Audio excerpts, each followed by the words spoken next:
আসসালামু আলাইকুম, ওয়েলকাম করছি রিয়া হ্যাপি আজিম আমার ফেসবুক পেজ এবং ইউটিউব চ্যানেল থেকে।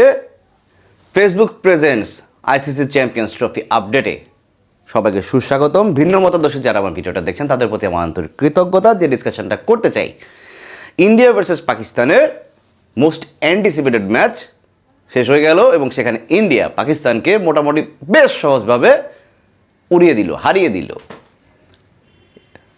ম্যাটার অফ ফ্যাক্ট, সবচেয়ে গুরুত্বপূর্ণ যে বিষয়টা সেটা হচ্ছে দ্য মাস্টার বিরাট কোহলি আজকের ম্যাচে সেঞ্চুরি করেছেন। এটা শুনতে হয়তো আপনার তাজ্জব লাগছে না, কারণ বিরাট কোহলি এমন একটা নাম যে সেঞ্চুরি করতেই পারে।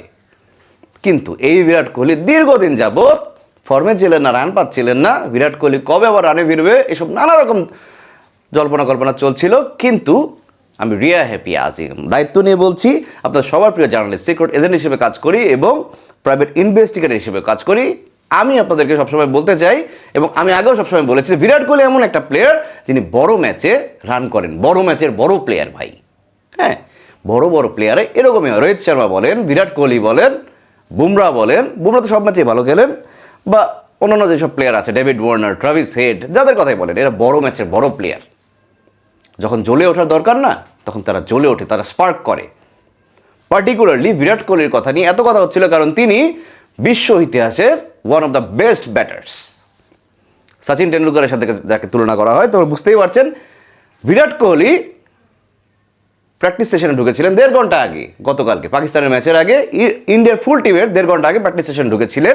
কতটা প্রজ্ঞা থাকলে, কতটা ক্ষুধা থাকলে ওয়ার্ল্ডের বেস্ট ব্যাটারের এটা করা লাগতে পারে, এবং তার ফলাফল তিনি হাতে নাতে পেয়েছেন। চিরপ্রতিদ্বন্দ্বী পাকিস্তানকে উড়িয়ে দিয়ে, টুর্নামেন্ট থেকে হোস্ট কান্ট্রিকে নক আউট করে দিয়ে ইন্ডিয়া টিম চালকের আসনে এখন সেমিফাইনালে। অনেকটা বলা যায়, কারণ বাংলাদেশ টিমের খেলা কালকে, সেটাতে আসছি আমি।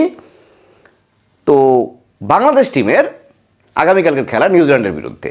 বাংলাদেশের সেকেন্ড ম্যাচ, প্রথম ম্যাচে ভারতের বিপক্ষে বাংলাদেশ হেরে গিয়েছে। সেখানে আপনারা সবাই জানেন, সৌম্য, শান্ত, মুশফিকুর রহিম ডাক মেরেছেন 8টা বলে। কালকের ম্যাচে রদবদল হবে, সেটাও সবাই জানে। মাহমুদুল্লাহ রিয়াদ ফিট থাকলে দলে ফিরছেন, তার জায়গায় কাকে বাদ দেওয়া হবে এইসব নিয়ে কথা চলছে। নাহিদ জানা ফিরবেন, সেখানে তোমার মুস্তাফিজ ড্রপ হতে পারেন বা তানজিব সাকিব ড্রপ হতে পারেন, নানা রকম জল্পনা কল্পনা চলছে। কিন্তু বিরাট কোহলি আমাদের সিনিয়র মোস্ট প্লেয়ারদেরকে নানা রকম জিনিস শিখিয়ে গেছেন, যে টেম্পারমেন্ট কীভাবে ধরে রাখতে হয়, বড় ম্যাচে কীভাবে রান করতে হয়, যেটা প্রথম ম্যাচে মুশফিকুর রহিম করে দেখাতে ব্যর্থ হয়েছেন। এরপরও মুশফিকুর রহিমকে ড্রপ করে মাহমুদুল্লাহ রিয়াদকে ঢোকানো হবে কিনা সেটা নিয়ে যথেষ্ট কোশ্চেন আছে। অনেকে শিওরলি বলছেন যে মুশফিকুর রহিম ড্রপ হবেন, মাহমুদুল্লাহ রিয়াদ ঢুকবেন, কিন্তু ইকুয়েশনটা খাতায় কলমে এত সোজা না। মুশফিকুর রহিম একে তো বাংলাদেশের সিনিয়র মোস্ট প্লেয়ার, অভিজ্ঞ একজন ব্যাটসম্যান এবং উইকেট কিপার, এটা আপনাকে মাথায় রাখতে হবে। ডিসমিসালের দিকে যদি তাকান, জাকের আলী অনেক সেখানে যোজন দূরে আছেন, আর লিটন দাস তো আমাদের দলে নেই। মুশফিকুর রহিমকে কিপিংয়ের জন্য হলো খেলাতে হবে, এবং মুশফিকুর রহিম টিমে আছেন কিন্তু খেলতে পারছেন না। এটা হয় না ভাই, এটা হয় না, এটা হয় নাই, এটা হবে না।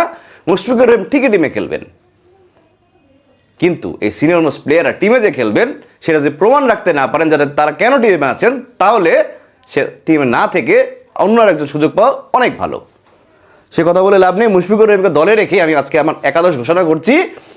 নিউজিল্যান্ডের বিরুদ্ধে জিততে হলে, অ্যাটলিস্ট ফাইট দিতে হলে, কালকের একাদশটা যেমন হওয়া উচিত রিয়া হ্যাপি আজিমের চোখে, পার্টিকুলারলি এই কথাগুলোই আমি আপনাদের বলছি। আমি কোচ হলে বা আমার টিমে যদি জায়েদ খানকে নিতে পারতাম, সাকিব আল হাসানকে নিতে পারতাম, তামিম ইকবালকে নিতে পারতাম, ভালো হতো। অ্যাটলিস্ট জায়েদ খানকে যদি আমি পেতাম ভাই, তাহলে অনেক কিছু দুশ্চিন্তা মাথা থেকে সরে যেত। সেটা যেতে পারছি না। আমার একাদশে আমি কাকে রাখবো? তানজিদ তামিম, ফার্স্ট নামটা তানজিদ তামিম, তাকে আমি অবশ্যই রাখবো। তিনি ফর্মে আছেন, গত বছর 25 বলে 25 করেছেন, মন্দের ভালো যাকে বলা হয়। এবং তার ওপেনিং পার্টনার হিসেবে আমি রাখবো নাজমুল শান্ত অথবা মেহেদী মিরাজকে। নাজমুল শান্তকে বাদ দেওয়ার কোনো সুযোগ নাই। তিনি ডাক মেরেছেন, তাকে নিয়ে অনেক কথা, কিন্তু তাকে বাদ দেওয়ার সুযোগ নেই। তার লাস্ট 5 or 7 ম্যাচ যদি দেখেন, সেখানে 2বার ম্যান অফ দ্য ম্যাচ হয়েছেন এবং তিনি 50+ স্কোর করেছেন 3বার, যেখানে একটা 100 আছে, 40+ স্কোর করেছেন 2বার। তো নাজমুল শান্তকে বাদ দেওয়ার কোনো অর্থ নাই। তিনি এবার ক্যাপ্টেন খেলবেন, এবং মেহেদী মিরাজ সহ অধিনায়ক, তিনিও খেলবেন, কারণ মেহেদী মিরাজ বিপিএলের ম্যান অফ দ্য টুর্নামেন্ট ছিলেন এবং তিনি ফর্মে আছেন। এবং আমাদের স্পিনের অ্যাটাকে মেহেদী মিরাজকে অবশ্যই দরকার, তিনি ভালো বোলিং করেছিলেন।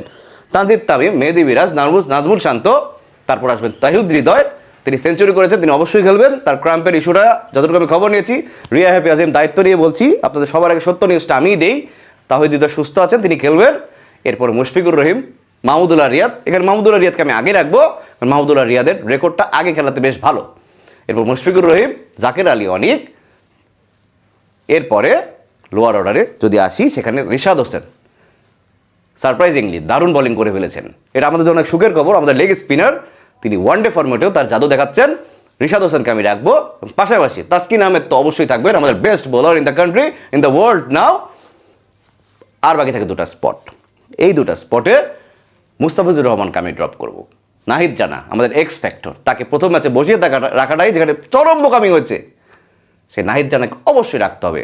নাহিদ জানাকে দলে নিলে এরকম একটা পেস বোলার যিনি এত জোরে বোলিং করতে পারেন, তাকে বসিয়ে রাখার কোনো মানে নেই। নাহিদ জানাকে আমি দলে রাখবো বিকজ জায়েদ খান আমাদের দলে নাই। পিরোজপুরের বিখ্যাত ফাস্ট বোলার জায়েদ খান যদি দলে থাকতো, ভাই নাহিদ জানা কেন, তাসকিন আহমেদকে বসিয়ে দিও, আমি নাসুম আহমেদকে খেলাতাম, তিনটা স্পিনার থাকতো। কিন্তু নাসুম আহমেদের জন্য প্লেসটা পাওয়া এখন টাফ হয়ে যাবে। থার্ড পেসার হিসেবে যেহেতু ফার্স্ট পিচে খেলা হবে রাওয়ালপিন্ডিতে, তানজিম সাকিবকে আমি দলে রাখবো। তিনি বেশ কার্যকর ভূমিকা মাঝে মধ্যে পালন করতে পারেন, বেশ দাপুটে এবং বেশ অ্যাগ্রেসিভ একজন বোলার, তাকে আমি দলে রাখবো। নাসুম আহমেদের খেলার সম্ভাবনা আমি এখানে কম দেখছি। যদি জায়েদ খান থাকতো সেটা আমি ভেবে দেখতাম। তাসকিন আহমেদ এবং জায়েদ খানকে রেখে তিনটা স্পিনার আমি খেলাতাম এবং পাশাপাশি মাহমুদুল্লাহ রিয়াদ হয়তো হাতটা ঘোরাতেন। এই হচ্ছে আমার বেস্ট 11 রিয়া হ্যাপি আজিমের চোখে। আপনাদের সেটা কেমন লাগলো জানাবেন। নিউজিল্যান্ডের বিরুদ্ধে বাংলাদেশের জয় অবশ্যম্ভাবী হয়ে দাঁড়িয়েছে। পাকিস্তান টুর্নামেন্ট থেকে নক আউট হয়ে গেছে হোস্ট কান্ট্রি হয়ে। এখন ইন্ডিয়া এবং নিউজিল্যান্ডের মধ্যে দ্বৈরথ। বাংলাদেশ টিম সেখানে বাগড়া বাঁধাতে পারবে কিনা, টাইগাররা হুঙ্কার দিতে পারবে কিনা, সেটাই দেখার বিষয়। অস্ট্রেলিয়ার এবং ইংল্যান্ডের ম্যাচ থেকে আমরা কিছু শিখতে পারলাম কিনা, বিরাট কোহলির আজকের ম্যাচ থেকে আমরা কিছু শিখতে পারলাম কিনা, রাত পোহালেই সেটা দেখার অপেক্ষা। সবাই ভালো থাকবেন, টেক গ্রেট কেয়ার।